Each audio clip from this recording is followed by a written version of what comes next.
Here are some exciting coming attractions from Paramount. If there are no UFOs, if ghosts really don't exist, if angels are only a myth, then how do you explain the traces? How do you explain the sounds? And most of all, how do you explain the sightings? Beyond imagination lies the truth.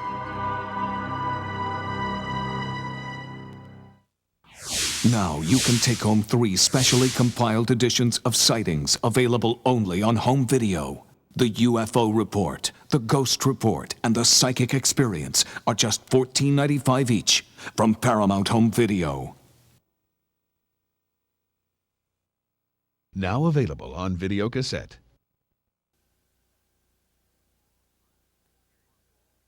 Sirius 4, you are cleared for deorbit. Copy, traffic control.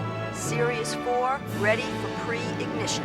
Prepare for a journey to the outer limits of human understanding. Travel at the speed of imagination itself. Venture into realms of unimagined vastness, cosmic mystery, and stunning natural beauty. Guided by your host, Patrick Stewart. Come with us, then. All aboard the spacecraft of the imagination. It's time to embark on a journey from here to infinity, the ultimate voyage. From your starting point at a space station orbiting the Earth, you'll engage engines and accelerate into the adventure of a lifetime. Your trajectory will take you through the solar system to the nearest stars, to the edge of the Milky Way. Plunging into the swirling vortex of a massive black hole, you will make your way to the very edge of the universe and beyond. Powered by a stunning digital stereo soundtrack, From Here to Infinity is a uniquely produced tour of the wonders of space for adventure lovers of all ages, all brought to life by Patrick Stewart.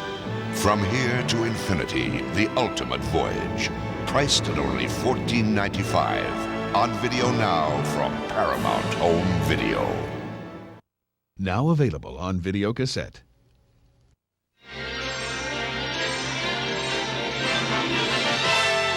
And now we're pleased to bring you our feature presentation.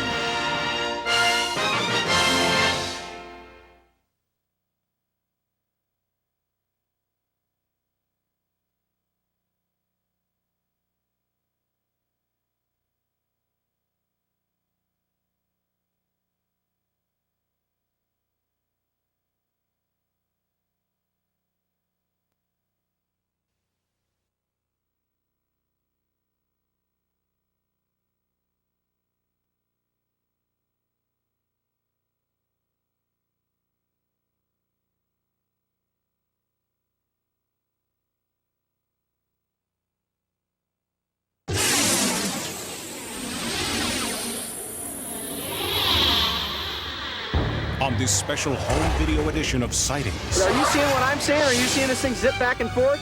They're out there, and sightings are on the rise. Just like it was sliding through the sky, and it tilted like it was looking down at us. It was a bright light that dimmed down to a white speck. Ordinary people, astronauts, cosmonauts, even former presidents have all seen extraordinary craft doing extraordinary things. I happened to glance out one time, and there against the black sky was a white object at about a 45-degree angle. From the historic crash in Roswell, New Mexico, to unprecedented mass sightings going on right now in the skies over Mexico City, the evidence is mounting. We are not alone. My Uncle Ted was standing more over here, kind of leaned over like this, and they were talking to this creature. Are certain people being targeted for terrifying encounters with alien civilizations? Are rumors of bizarre crossbreeding experiments true?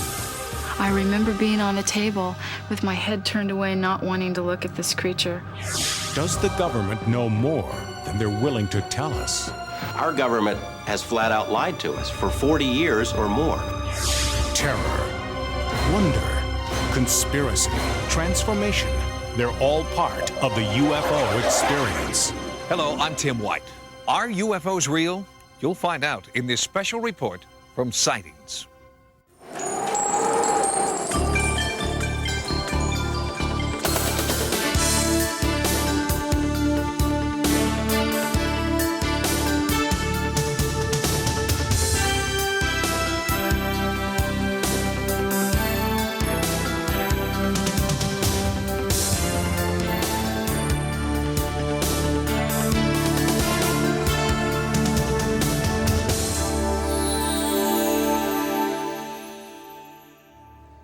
In the vast expanse of space lie wonders unimaginable.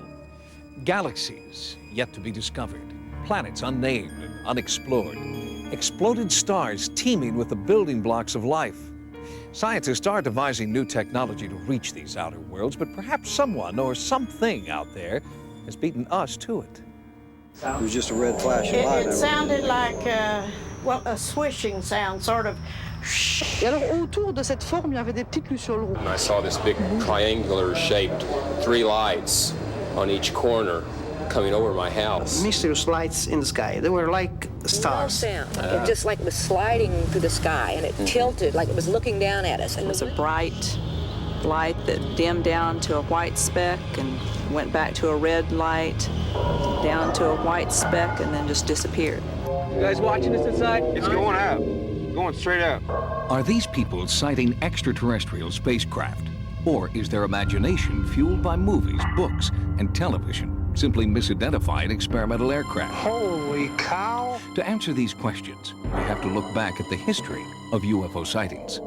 Cave art in Australia and the western United States, painted at least 5,000 years ago by prehistoric civilizations, seems to resemble modern descriptions of creatures from outer space. Halfway around the world, a 13th century fresco inside a church in Yugoslavia includes a flying vehicle. It would be another 700 years before technology made flight possible. The modern age of UFOs began in 1947. Ex-military pilot Kenneth Arnold was flying his plane over the Cascade Mountain Range. He encountered several objects traveling at an extreme rate of speed. Although there are no photographs, Arnold had a drawing made of what he saw. His sighting triggered hundreds more that year across the United States. UFO mania reached a fever pitch in the summer of that year when the Army Air Force reported recovering a crashed saucer in New Mexico. The next day, the government claimed the disc was only the wreckage of a weather balloon. Sightings of unexplained phenomena weren't limited to just the United States. Marina Popovich, a Soviet pilot with over 100 airspeed and endurance records to her credit, had her first UFO encounter in the mountains of southern Russia. My first contact with a UFO was a rather special experience. It was in the mountains, and I saw a sharp ray coming out of a huge sparkling ball. Even some of the men and women who have been in space have reported seeing things they can't explain. Gemini and Apollo astronaut James McDivitt had his own encounter in June of 1966. While in orbit above the Earth, an unidentified object outside the window caught his attention. I happened to glance out one time, and there against the black sky was a white object. Geometry of it was sort of like a beer can or a Coke can with a pencil sticking out one of the round edges at about a 45-degree angle. What was it? McDivitt did snap a few pictures, but after turning the film over to NASA, the film mysteriously disappeared. Was it a clerical error or evidence of a government conspiracy to hide the truth about what's really out there? A 1990 Gallup poll showed that nearly 50% of Americans believe in the existence of UFOs. This despite the fact that most photographs and film footage of the actual sightings are not very good. The images are scratched, out of focus, or the camera's just too far away to see things clearly. But with the advent of the home video camera, more and more people have captured unexplained phenomena on tape. This home video was shot over Las Vegas in early 1991. It shows 3 objects floating and diving in front of the mountains. This is a spectacular maneuver. As you say, it goes in front of the mountain, so it has the mountain as a backdrop, which gives you a fairly good idea of its distance. July 2nd, 1947, Roswell, New Mexico, the time and place of the most significant event in UFO history. Something crashed on a remote sheep ranch and was confiscated by the military. But what crashed remains a mystery, fiercely debated for more than 50 years.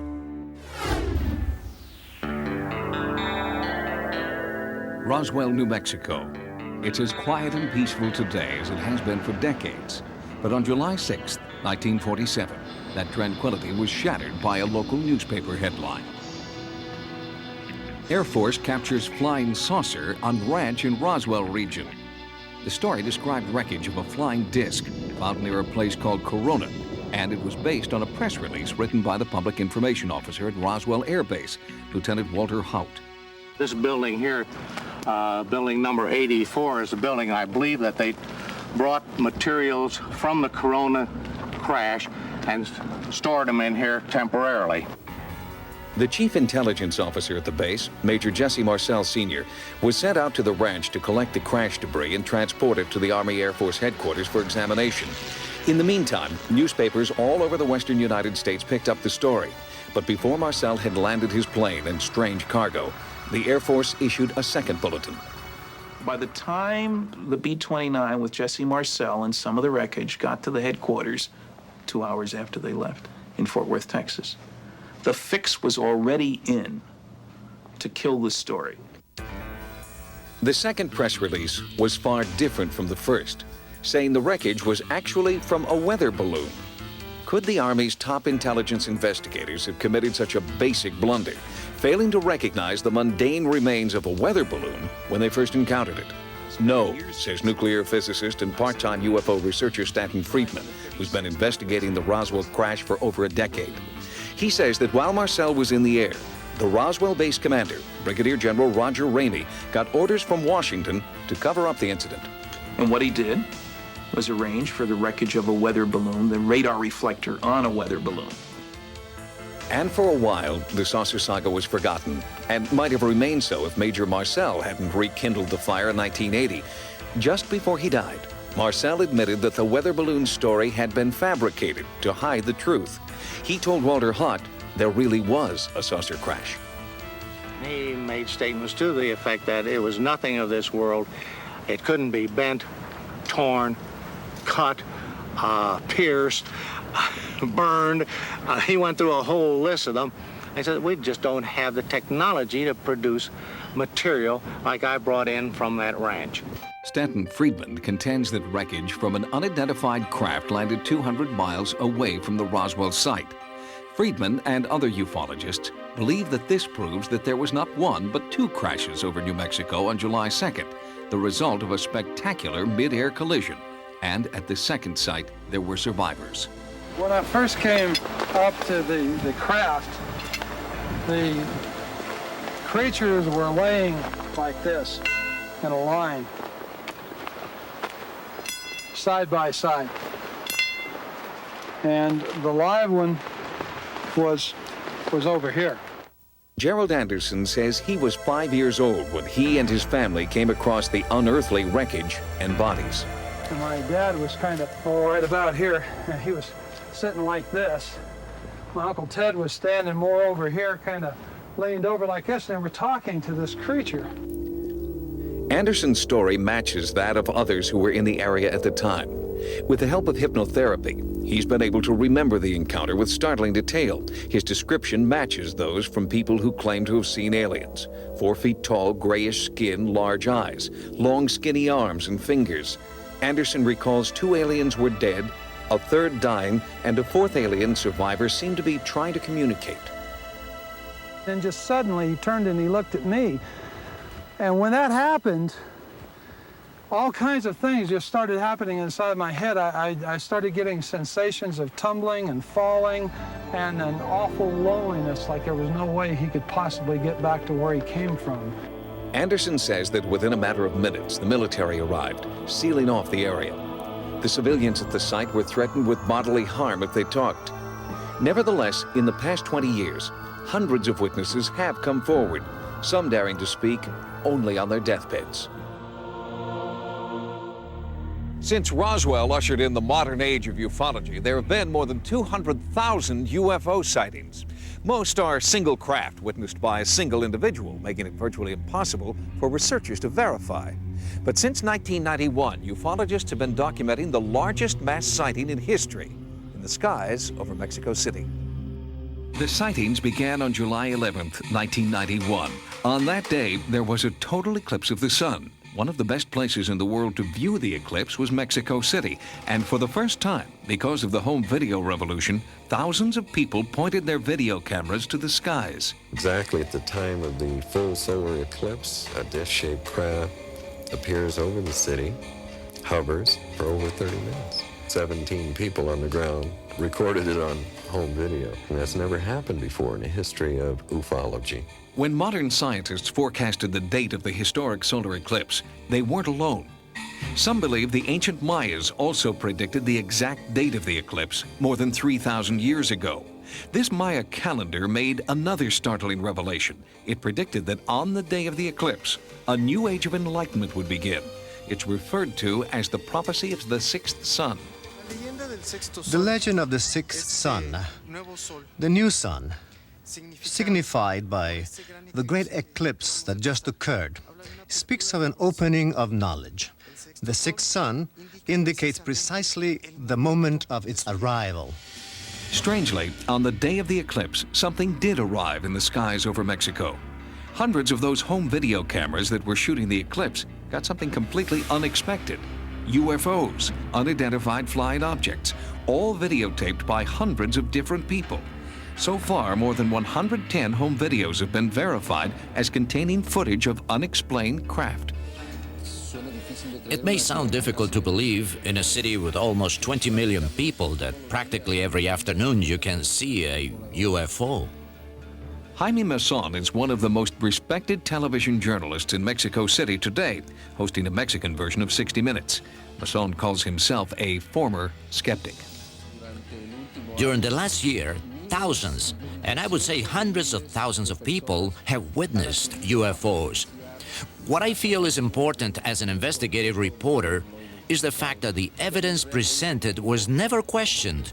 The credibility of the witnesses was attacked, not the proof that they presented. People from all walks of life videotaped wave after wave of UFOs hovering in the sky. Sightings has obtained the exclusive U.S. rights to these historic tapes. One of the first to come forward with his home video was respected dentist Dr. Marco Antonio Rosas. The people are definitely not nervous or afraid of the appearances of the UFOs.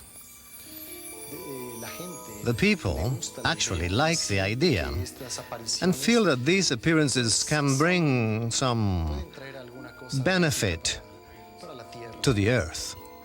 Since the eclipse, the UFO sightings have continued week in and week out, and the acceptance of the phenomena by government officials has made even the most reticent eyewitnesses willing to come forward.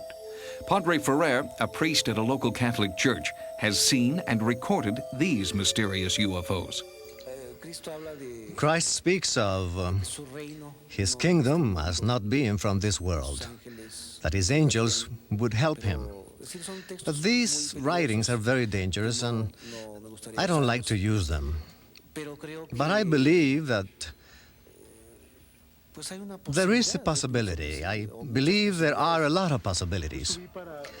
I came out to take a video of that pine tree against the light. When I came up, I saw the light appear over the mountain over there. It was not an ordinary light. It was blue and very intense. I've never been afraid of something like this. On the contrary, what I've been able to observe has been wonderful. Once a philosopher said, if God is outside of the truth, I'll stay with the truth. So I feel there is no contradiction. Unlike the U.S., where UFO controversy most often takes place outside the media mainstream, the Mexico mass sightings are discussed openly on national television. Not everyone agrees the UFOs are extraterrestrial craft. But in Mexico, healthy debate on the true origin of these UFOs is encouraged. So, to rule out the possibility that these UFOs are conventional aircraft or an organized hoax, we had our videotape footage analyzed by David Froning, retired chief scientist at a major aerospace firm. As far as the pictures of in-flight videos, this is about as good as I've seen. They demonstrate a field propulsion and technology that's far beyond anything that I'm aware of that we have today. Most scientists look at these things as not that these are phenomena that violate known physical laws, it's just that they're phenomena that our known laws cannot explain right now. If these craft do defy the laws of physics as we know them, could they be alien spacecraft? Do they pretend a visitation from an enlightened civilization, as some believe? The sightings continue to this day, and there is a growing grassroots movement working in Mexico to find out what or who is patrolling their skies. UFO experts who conduct serious research have a whole vocabulary to describe their formative science. One term you may not be familiar with is flap. A flap occurs when UFOs appear in waves over a specific area, as in Mexico City. The appearance of a flap has sinister overtones for ufologists. All around the globe, there are certain places that seem to act as natural UFO magnets. These areas are attracting flaps, or waves of UFOs, that may last for years. There are hotspots in Russia, Europe, and in South America, the heavily populated city of Sao Paulo has had hundreds of sightings by thousands of people. These flaps have prompted researchers to try to find a common pattern or motive. Anybody who studies this soon becomes almost desperate to understand a pattern or to impose some purpose on the phenomenon. In the United States, sightings are widespread and occur almost nightly. America's #1 hotspot is Gulf Breeze, Florida. Ralph Fuller's sighting in 1988 was among thousands of others, but Ralph was the first to capture a UFO on tape. I don't know what that is out there over the Gulf, but we just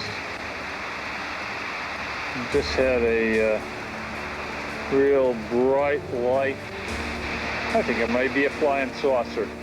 They seem to spawn one another. The two went to 3 and 4, and ultimately, over a matter of maybe a couple of minutes' time, there were 10 of these lights out over the Gulf.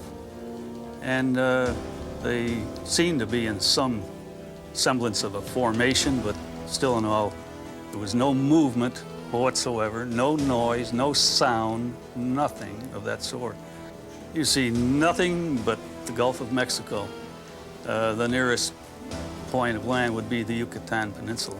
And there were no boats or anything of that type in the area either.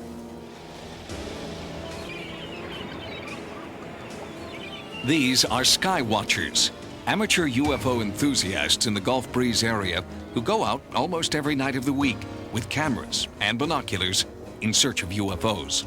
What makes a good sky watching area, for one, is a good field of view. That is, being able to have an unobstructed view of the skyline, and ideally you'd like to be away from city lights, but that's not always possible. So we go out in the evening and take our chances, and you may have a relaxing evening out under the stars, and then you may be blessed with a sighting. We just never know. We've seen amber-colored lights, 8 lights in a perfect circle gliding and performing maneuvers in the sky. We've seen rows of lights suggesting lights perhaps around the periphery of a craft.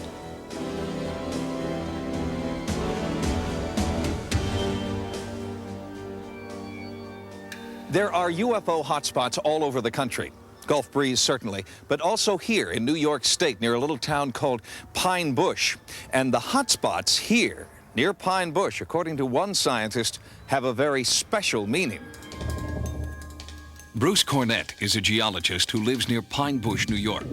After numerous significant sightings of UFOs near his home, he began studying the area with an electromagnetometer. What I found is that these magnetic anomalies are in specific patterns.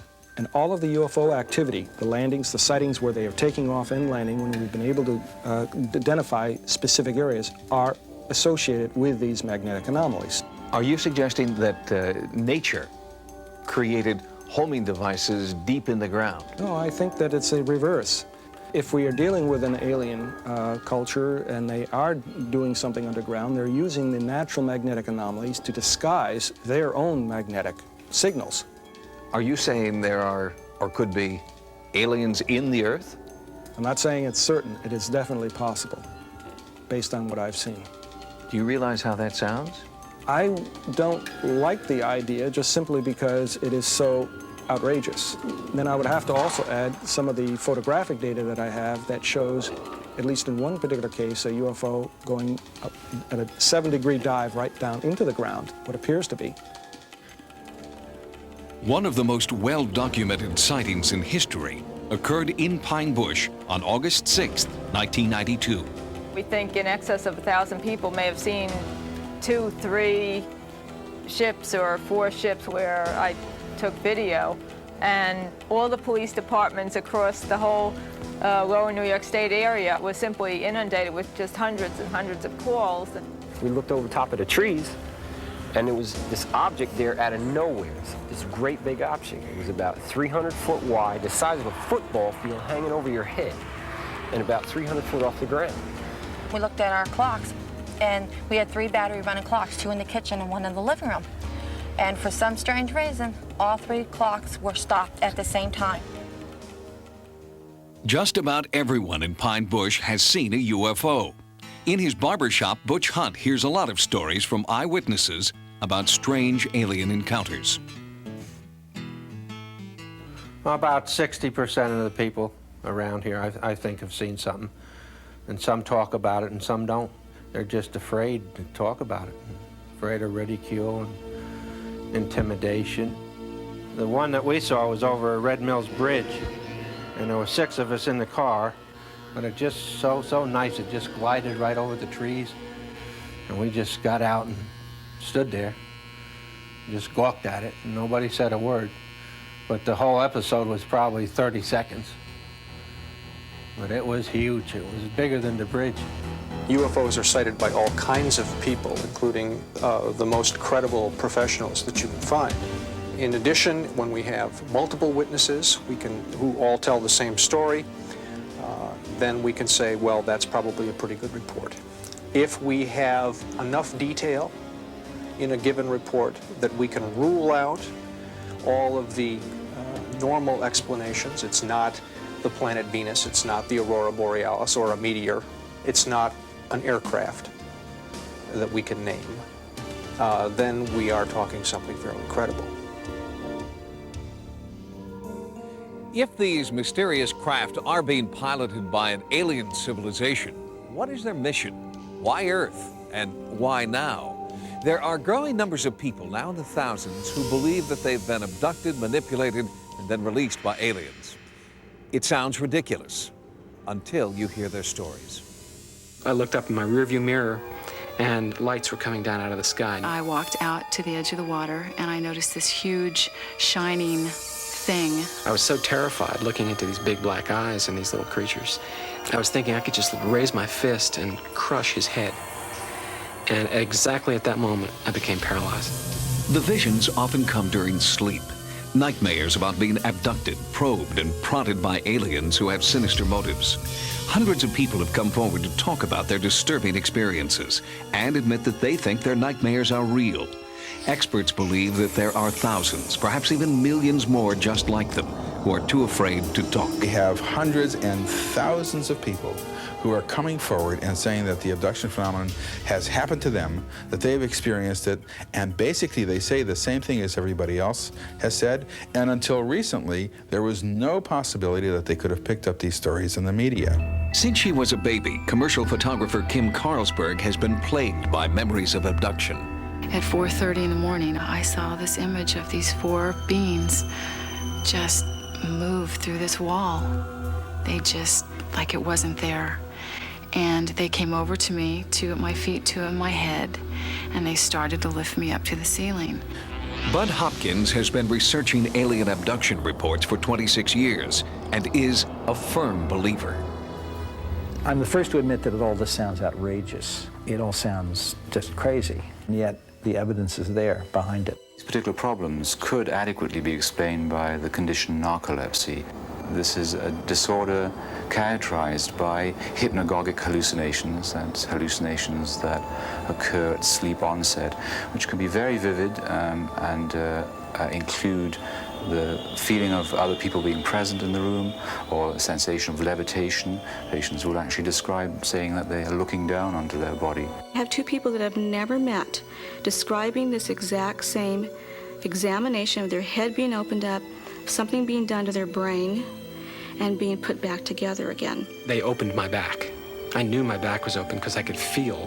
It was almost as though a slit had been drawn down my back and across to the side, and they had opened a flap of of flesh and tissue.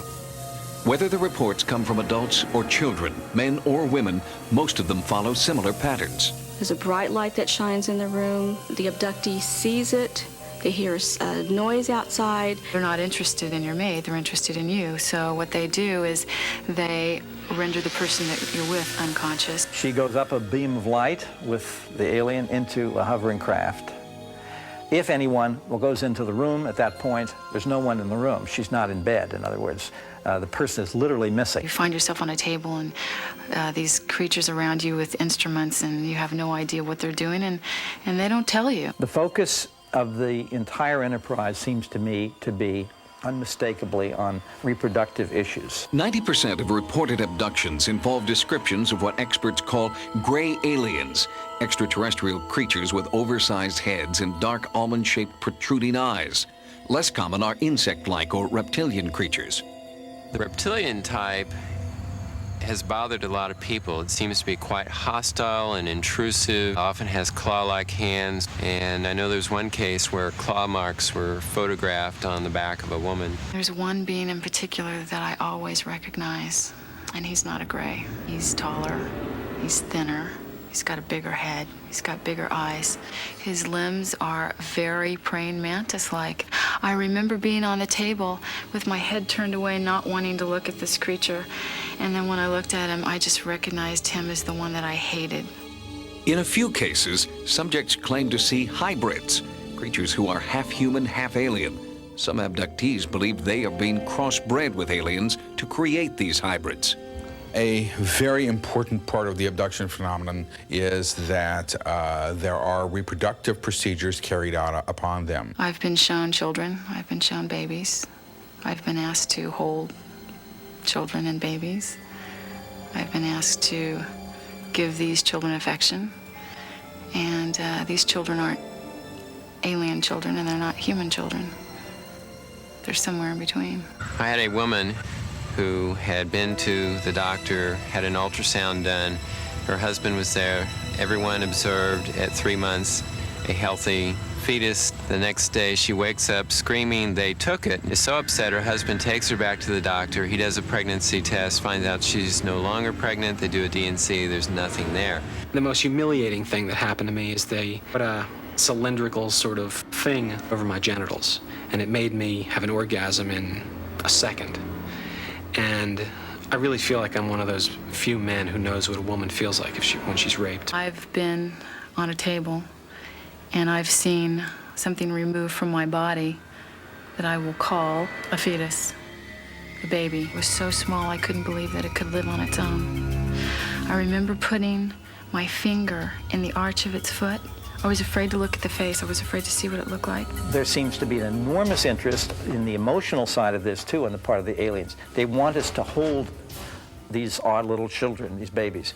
They want to see how a mother will hold in love a child, things which to us are instinctive. The abduction phenomenon begins usually in infancy, or at least by the age of 2, 3, or 4.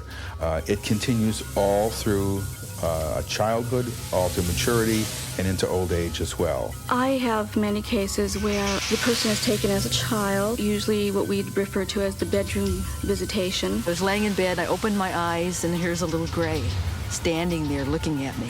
And all I could really remember were those dark eyes. That little person, as he or she grows to adulthood, will be abducted over a period of time at irregular intervals. Let us assume that this is all being made up, that this is internally generated, that there is no abduction phenomenon. If that's the case, then we have discovered something of enormous importance. What are the repercussions of thousands of people running around thinking they're crazy, feeling crazy, being crazy, because they have no way to understand what's happening? Psychiatrists and psychologists who are dealing with these people are the first to say, something happened to this person. This is not a fantasy. This is not something the person cooked up. This was an event in that person's life which was truly upsetting. These experiences are not pleasant experiences. This is not something I'm happy happened to me. There's a part of me that would love to find the answer that it was something else. One of the most important and controversial UFO sightings in U.S. history occurred in Kecksburg, Pennsylvania in 1969. To this day, many researchers who've investigated this sighting believe it is a model for how our government maintains secrecy and disseminates disinformation about UFO sightings. Kecksburg used to be just like a lot of other small villages in western Pennsylvania. But in 1965, Kecksburg lost its anonymity when it became one of the world's most famous UFO landing sites. I happened to look up in the sky and I seen this red fireball. It sure wasn't a meteor, because I've seen them fall before. I never seen any of them with blue lights on. And it looked like it made a turn and come back again. And when it come back, it seemed like it went down. It was December 9th, 1965, a night that many townspeople will never forget. I got my flashlight and I started down through the woods up to where it was at. There was no wings, there was no tail section, there was no motors, there was no windows, there was no doors. It was big enough for a grown person to stand up in. It had like Egyptian writing, like backwards writing on it. Stars and circles and dashes and lines and things like that. It looked like an acorn. It was really weird. Some claim the UFO wasn't the only thing to arrive that night. It wasn't too much longer. Down through the woods come two gentlemen. The one gentleman, very ramrod straight, very authoritative voice, crew-cut hair. I mean, he just reeked of military. He looked at the object and looked at us. He says, all right, this is now a restricted area. You are all ordered out of here. Some military people come to the house and said they'd like to use the phone. They sort of took the house over. We started talking among ourselves, what's going on. About that time, up here on the road, comes a big flatbed truck in. The flatbed went down and empty, and it come back out with something on the back of it covered up about the size of a Volkswagen. That truck was hell-bent for leather, and if you'd have walked out on that road, you'd have still been there, because they'd have scraped you up with a putty knife. They weren't stopping for anything or anybody. And that began the real mystery of this whole thing. 27 years later, what happened down there in that woods surrounded by fields, if anything happened down there at all, is still a matter of bitter controversy. You've got this town split into two groups. You got the believers and the non-believers. There's been some friendship lost, and it's foolish as far as I'm concerned. I have a brother-in-law that he hasn't spoke to me for 2 years, said that I lied about everything, but I never lied about a thing. You got neighbors and neighbors that has known each other all their life. Now they don't want to talk because one believes it and one don't believe it. Just as the town is divided, so too are experts who have researched what really happened in Kecksburg. Planetary expert Robert Young believes that some citizens may have perpetrated a hoax. He claims the UFO was merely a meteor known to have passed over Ontario and several northern states that evening. Virtually all of the accounts can be explained by people having looked toward and seeing the Ontario meteor.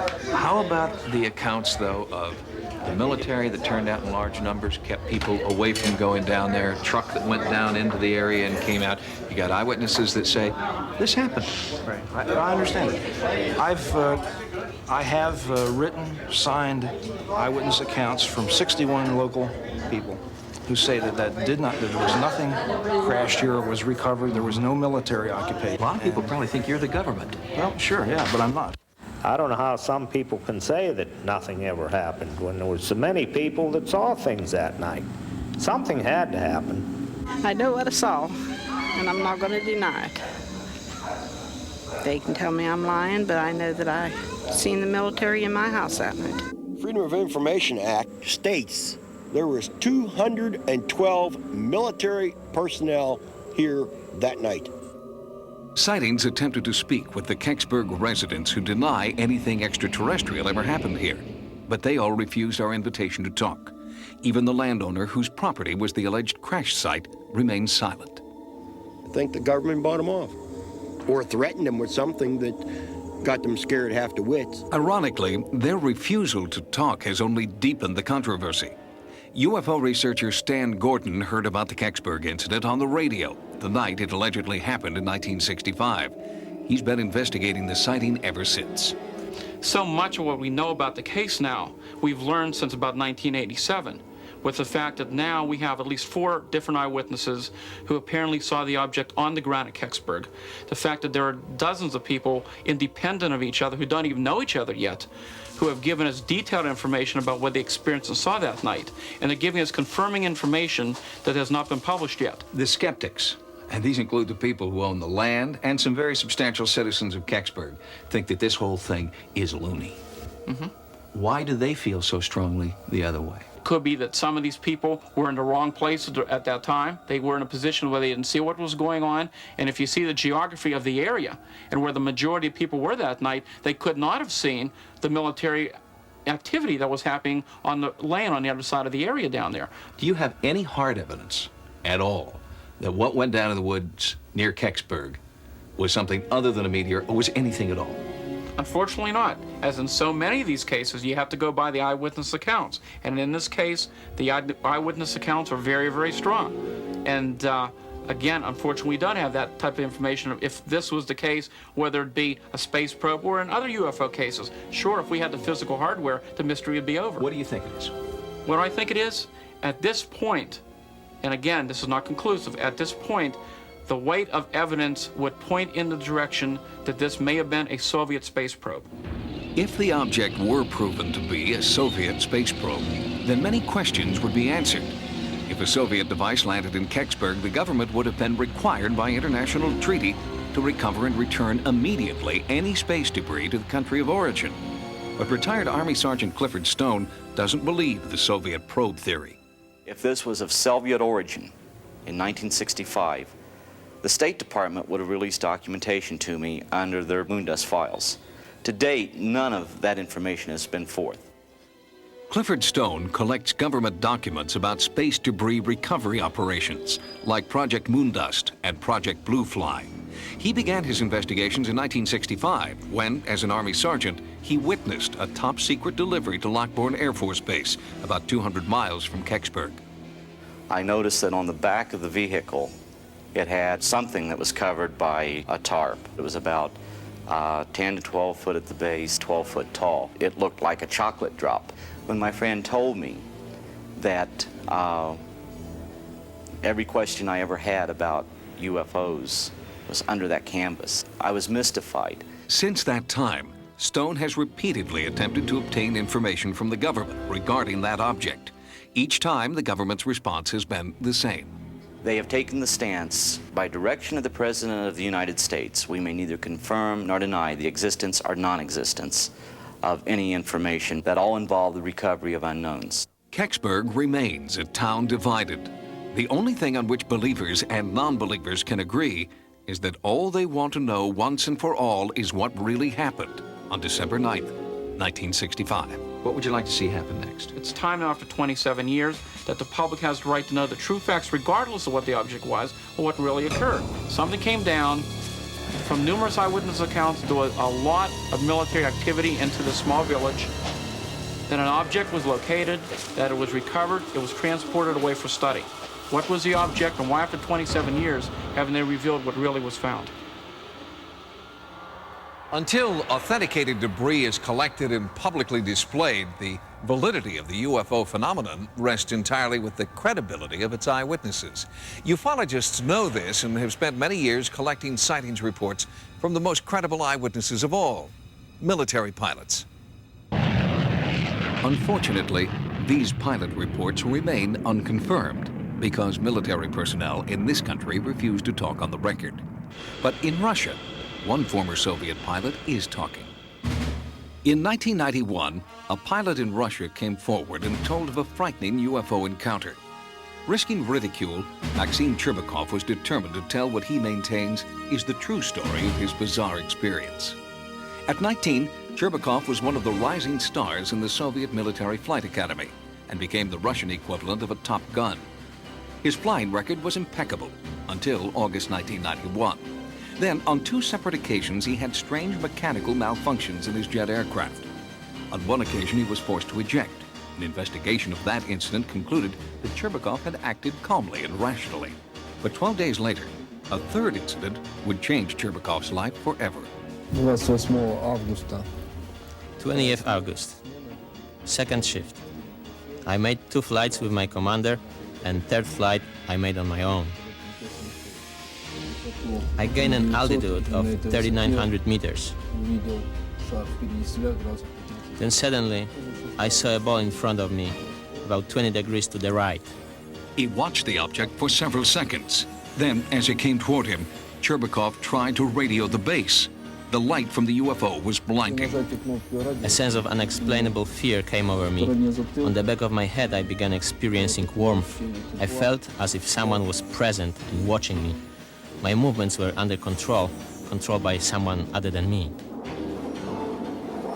Cherbakov claims the reddish-yellow object started maneuvering around the aircraft. For several minutes, it kept up with the jet's airspeed and mimicked its movements. During that time, Cherbakov was unable to communicate with his base commander. The radio emitted only a squealing sound. Pilot Cherbakov's description of the UFO moving relative to his own airplane is really quite common. Dr. Richard Haynes has documented over 3,000 pilot sightings of UFOs. I have thousands and thousands of cases of pilots in daylight encounters with structured objects, in the sense of having three-dimensional mass, in the sense of having aerodynamic kinds of flight behavior relative to the aircraft. And so what he describes here fits in very nicely to what I have from hundreds of other pilots around the world. Suddenly, in rapid-fire succession, the generator in Cherbakov's jet failed. The instruments indicated a fire on board, and the cockpit filled with smoke. The base commander ordered Cherbakov to eject. I began arguing with the commander because the plane was still above the residential area. My altitude began to drop rapidly. I had to pull the plane out of a nosedive. At the altitude of 1,000 meters, I finally cleared the residential area and I ejected. 4 seconds later, the plane exploded. Cherbakov landed safely in a field and was rescued an hour later by a military helicopter. While officials combed the wreckage of the jet, Cherbakov was examined at a military hospital. An intensive 3-day interrogation followed. The interrogation was conducted with a sense of total distrust toward me. Right from the start, they told me that the first, the second, and now the third incident is all your own doing. Cherbakov was also interrogated by the KGB, who did not believe his story and charged him with insubordination and sabotage under the International Terrorism Act. Cherbakov claims the KGB threatened that if he did not tell the truth, he would be brought to trial, found guilty of terrorism, and shot by a firing squad. Vladimir Azhaja heads the Russian Center for the Study of UFOs, housed in the Ministry of the Interior in Moscow. Dr. Azhaja is considered one of the world's foremost experts on UFO phenomena and has studied Cherbakov's case. We concluded that Maxim has a normal, healthy psyche and is not inclined to fantasies. Retired Major General Albert Stubbleblind is a former commanding general of U.S. Army intelligence. He witnessed and documented a hypnosis session conducted with Cherbakov by an American psychiatrist. As she was taking him into the trance, he changed from this terrorized, fear-ridden kid into a pilot, sitting in the cockpit, sitting in the seat, sitting with the controls, relating what was going on. There was a change in the individual. Anybody can fabricate. The question is, was he fabricating? And he struck me as a person who, in that situation, was not fabricating. Whatever it was that he was saying, he truly believed had happened to him. Maxime really believed he had not done anything wrong, in fact, had done the right thing, and desperately wanted this sorted out. Although affidavits to that effect were presented at his court-martial hearing, the court still blamed Cherbakov for the destruction of his aircraft. But the military prosecutor admits that some of the evidence of Cherbakov's innocence was very convincing. From the beginning, I had doubts about the truthfulness of Cherbakov's statement. But after questioning his mother, his comrades, and his superiors, I became convinced that Cherbakov had an encounter with a UFO. In January 1992, the case against Maxim Cherbakov was dropped. But despite this vindication, he was not welcomed back into the military. There is no training for pilots to deal with such encounters. The older pilots told me that a lot of encounters happen, but they don't speak about them. I feel that I'm missing something from my soul that I want very much. My love for the planes and flying has remained and will continue to remain. Did Maxim Cherbakov see a UFO? We may never know the answer, but one thing is clear. Maxim Cherbakov ejected only after he saw that his jet would avoid populated areas below. Many in Russia suggested that Cherbakov should be awarded a medal for heroism. The United States Air Force admits that between 1952 and 1969, they conducted a study, codenamed Project Blue Book. Its purpose was to determine if UFOs posed a real threat to the American people. Project Blue Book concluded they did not, and since 1969, the Pentagon has denied participating in any other UFO study. But ufologists believe this is a lie. They point to evidence of a monumental conspiracy designed to hide what the government knows and when it knew it. Our government has flat out lied to us for 40 years or more. They've threatened people and intimidated people. They've spied on UFO groups, infiltrated UFO groups, spied on researchers, compiled dossiers. Their response is bordered on paranoia. In 1988, reporter George Knapp of Las Vegas CBS television station KLAS began investigating the U.S. government's involvement with UFOs. He says he's found evidence proving a massive cover-up that began in 1947 and continues to this day. The CIA says that it does not collect information on UFOs, and it hasn't since the 50s. There are reams of documents squeezed out of the CIA that indicate that they have on staff CIA UFO experts, agency personnel monitoring the situation on an ongoing basis. The FBI denied having any documents on UFOs in the 1970s, the early 1970s. 3 years later, they released 1,700 pages of information on UFOs, documents that they had. They lie. But for UFO researchers, there is one persistent problem with those hundreds of released pages. Most, like this 1958 UFO memo to President Eisenhower, have been highly censored, essentially making them unreadable. Even this National Security Agency document explaining why UFO data should remain secret is itself almost entirely blacked out. Ironically, the official position of the U.S. government is that UFOs are not a threat to national security. Yet the agencies involved claim the censored information is vital to national security. From 1947 to 1969, the Air Force conducted Project Blue Book. Staffed with just 3 people, it studied 12,000 UFO sightings. All but 701 were explained to the military's satisfaction. And the group that remained unexplained? It does not contain any pattern of purpose or of consistency that we can relate with to any conceivable threat to the United States. The Air Force closed Blue Book in 1969, but project critics weren't satisfied. The first person to head it up, Captain Edward J. Rappelt, quit in disgust, wrote his own book, and declared that there was something to UFOs, and the Project Blue Book was nothing more than a whitewash. Other government officials, including a senator and 2 former presidents, have tried unsuccessfully to shed some light on the UFO phenomenon. Arizona Senator Barry Goldwater, President Gerald Ford, and President Jimmy Carter, who actually saw a UFO himself and filed a formal report, have all sought to have top-secret UFO information released to the public. All requests for that information were denied. Cover-up allegations aren't limited to the United States government either. Author Timothy Good claims that governments around the world are keeping UFO information top secret. And in his book, Above Top Secret, he claims only an elite few have access to that information. Because so little of the research is made known to top ministers. One country is bucking that trend. Belgium has acknowledged tracking unidentified, seemingly intelligently controlled craft in its airspace.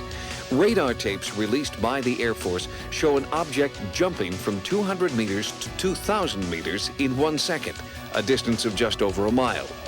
The Belgian Air Force has even put aside a plane to search for the objects. But the attitude of the United States remains very different. UFO experts claim our government is conducting top-secret research into UFOs in the middle of the Nevada desert.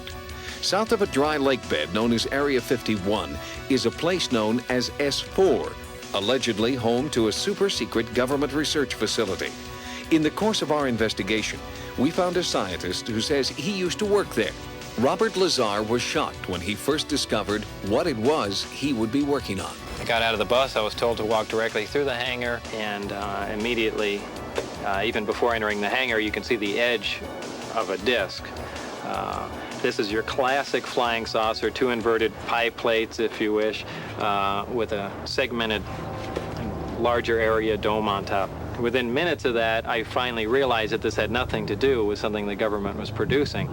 And it was quite shocking because everything inside was small. This is a full-size craft, 30, 35 feet in diameter, maybe 40. But you're looking at seats that are, 18 inches off the ground, obviously made, for something smaller. And certainly wasn't made for children to play in. Lazar says there were 9 spaceships in all, and he claims to have seen one fly. It began to lift off the ground almost silently. There was a hiss sound, like a corona discharge if you hear around high voltage systems, accompanied by a faint, it probably would have been brighter at night, a faint blue glow around the bottom. As the craft approached about 30 feet, 20 feet, something like that off the ground, that corona discharge disappeared. The sound stopped and the craft stood there silently and slowly drifted over to the left and then to the right. The government denies they're testing alien craft at S4. Lazar no longer works there and nowadays spends his time working on one of his hobbies, jet car racing. He alleges that after he went public, security officers at the base threatened his life. He also says that his employment and military service records have disappeared. Despite repeated requests, the government can't find them. The subcontractor who hired him for the job at S4 refuses to comment. But a few clues support Lazar's contention that he is a scientist and that he has worked for the government. This W-2 form indicates that he had been employed by the Department of Naval Intelligence. Before his stint at S4, Lazar claims to have worked at the Los Alamos National Laboratory. Los Alamos officials can't find any record of him, but his name does appear in a laboratory phone book from that time. Reporter George Knapp was able to track down a few of Lazar's colleagues who could confirm parts of his story. But when they talked to Knapp, something strange happened. One after another had visits from government personnel who basically intimidated or told them to back off, followed them around. There didn't have to be any direct communication where an agent says, you keep talking to this guy, you're going to end up in a river. The message was very clear. Since Lazar's story broke, Area 51 has become a hotbed for UFO sightings. You see that? It just zipped to the left. See it again? While our cameras were there, a bright light appeared in the night sky. Utterly silent, it seemed to float below the mountaintops. Analysis of our videotape proved inconclusive. Those who might know the answers aren't talking. I've been covering organized crime in Las Vegas for 10 years, dealing with mob hitmen and mob informants, people who have been in the witness protection program. The fear that is generated by this UFO subject for people who really know about it far outweighs the kind of fear that the mob inspires. I mean, people are more afraid of our government than they are of organized crime. I am exactly sure of what I saw. I know what mainstream science is like. I know where physics stands. I know all of that. And this is an extraterrestrial craft. This technology is hundreds and hundreds of years in advance of us, and that's the end of that story. The people we've heard from in this report believe that they have had close encounters of the first, second, third, even fourth kind. Skeptics charge that they're mistaken, that they're misinformed, or at the very worst, just plain crazy. But are we, the human race, so conceited as to believe that we are alone in the universe? Is it possible that in the infinite frontier of space, this speck of intelligent life we call Earth is the only one? For Sightings, I'm Tim White.